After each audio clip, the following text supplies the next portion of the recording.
Kalau yang di rumah waktu itu siapa, Bos?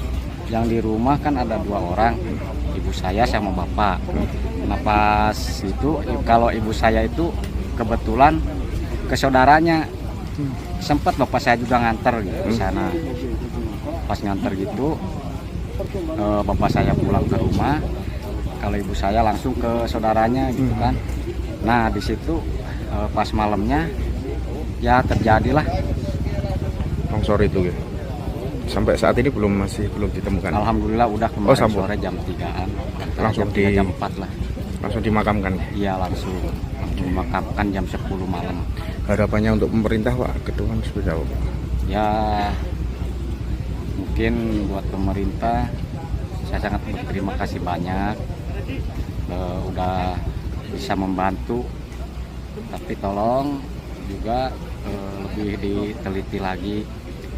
Kalau masalah sebelumnya mau terjadilah gitu, harus bisa lebih teliti lagi biar nggak ada korban berikutnya gitu lah. Kalau saat ini Ibu kondisinya ngungsi atau? Yang ngungsi saudara. Terima kasih. Forkominda dan Lanal dan tim Kapolres, kemudian dari Basarnas, BNPB mengucapkan terima kasih atas pengorbanan Bapak Ibu sekalian, yang tentunya ini adalah demi kemanusiaan, bahwa masyarakat kita harus didampingi, bahwa negara hadir ya saat ini. Kemudian yang pertama yang perlu kita tekankan adalah recovery terkait dengan pasca bencana. Ini penting. Jadi recovery pasca bencana adalah Pak Bupati sudah lapor saya sudah menyiapkan 3,5 hektar tanah yang nanti untuk relokasi. Sehingga longsor susulan masih terjadi. Sehingga masih perlu daerah ini jangan bebas keluar masuk masyarakat. Jadi hanya orang-orang yang benar-benar terlatih, Sar, TNI, Polri itu yang bisa. Dan yang perlu segera ditindaklanjuti ada bendung, terbendung. Jadi longsor susulan itu materialnya tadi bersama Basarnas kita cek bersama, membendung di atas. Membendung di atas sudah diupayakan untuk disudet. Karena kalau tidak disudet, air yang tertahan itu bisa menjadi banjir bandang.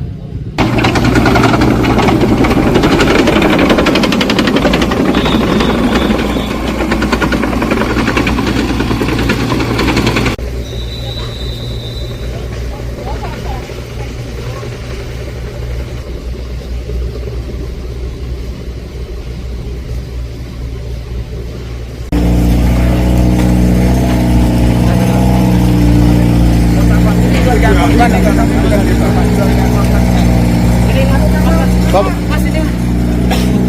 mas.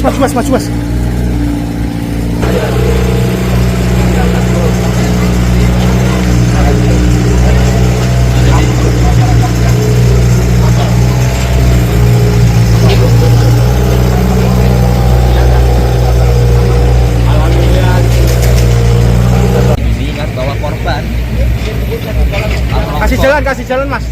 saat ini berada di bawah, akan digali lebih lanjut karena anjing pelacak tidak akan bekerja jika adanya tuntutan dari proses evakuasi yang dilakukan selama 4 hari ini beserta juga relawan. Dan untuk anjing pelacak sendiri sebanyak 9 anjing pelacak akan dikerahkan atau sudah dikerahkan, namun memang anjing pelacak tidak bisa bekerja untuk tidak mengamankan, mereka harus segera beristirahat dan kembali lagi membantu proses evakuasi.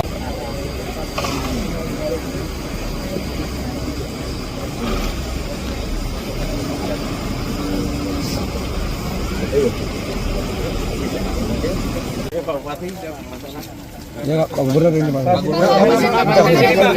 Oh, Mas, kamera. Jadi hari ini sudah kita lakukan rapat evaluasi yang ketiga harinya. Jadi tiap hari kita lakukan update. Jadi hampir 920 relawan kumpul jadi satu untuk melakukan pencarian, khususnya 12 orang yang hari ini tertimbun ya.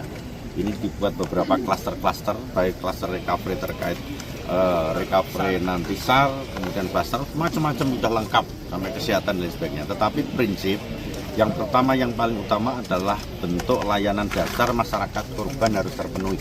Maka saya sudah koordinasi dengan Pak Bupati sudah menyiapkan 3,5 hektar di daerah Majenang, Pak Bupati.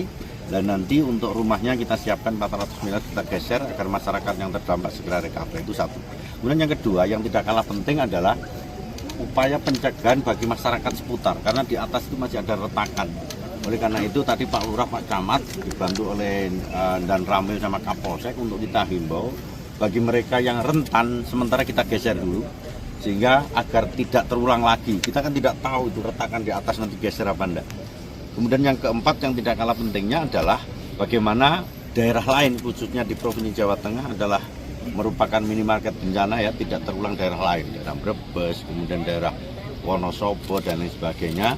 Kita lakukan rapat koordinasi, BPBD akan melakukan upaya pencegahan, disosialisasikan kepada masyarakat sehingga kejadian ini tidak terulang kembali. Itu yang paling utama. Okay? Kapan Pak lokasinya Pak?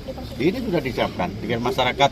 Kan ada beberapa spot pengungsian ya yang kita harapkan nanti bagi yang berdampak untuk segera digeser ke sana dalam waktu cepat untuk segera terrealisasikan. Bapak, kendala utama itu salah satunya cuaca, Pak, hujan deras. Pemerintah provinsi sudah mengadakan operasi modifikasi cuaca, Pak.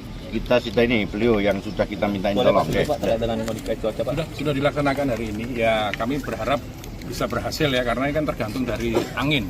Tapi di dalam pesawat itu juga ada ahli dari BMKG yang akan menilai awan itu mengandung air apa tidak. Kalau anginnya bisa sesuai dengan prediksi dari BMKG, saya yakin dan percaya hujan tidak akan turun, ya turun paling rintik ya. Tapi kalau anginnya di luar prediksi, ya hujannya akan turun juga. Pak, terkait dengan rumah sementara dan rumah permanen bagaimana Pak? Program Sudah disiapkan. Tadi Pak Gubernur juga sudah memerintahkan Pak Bupati untuk menyiapkan lahan. Nanti kita bertanggung jawab untuk membangun huntara maupun huntap. Oke, tapi dipastikan bahwa bangunan itu layak ya Pak? Sangat layak, sangat layak. Cukup.